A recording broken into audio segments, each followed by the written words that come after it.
I'd like to share a story with you that happened to me a few years ago. I was on a Southwest Airlines flight from Nashville, Tennessee to Orlando, Florida. Happened to be sitting in an exit row. The flight attendant, who I remember her name was Zelda because they announced when we landed that she was the flight attendant of the quarter, and I could see why after she delivered these dynamic instructions about what it takes to sit in the exit row seat. She says you have to be able to lift 50 to 60 pounds. You have to be able to usher people out the door. She says we're going to be in the front of the plane or the back of the plane, so you got important duties to perform.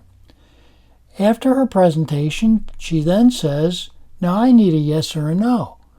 Do you agree to perform the responsibilities if called upon? And she locks eye contact with everybody in the exit row. Yes, says the person next to me. I say yes, and she goes through everybody.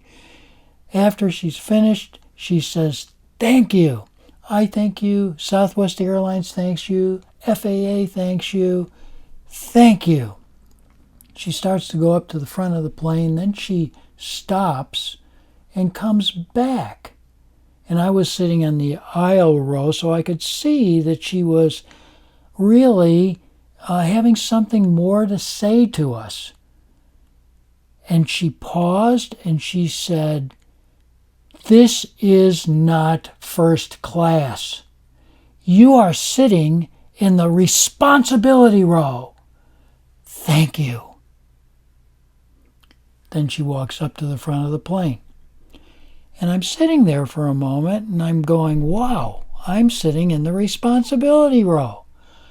And then the light bulb went on.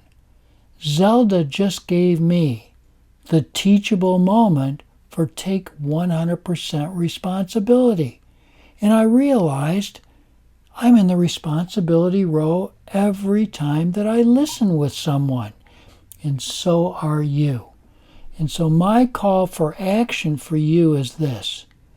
Do you agree to perform the responsibilities of a listening leader every time you listen when called upon? I need a yes or a no.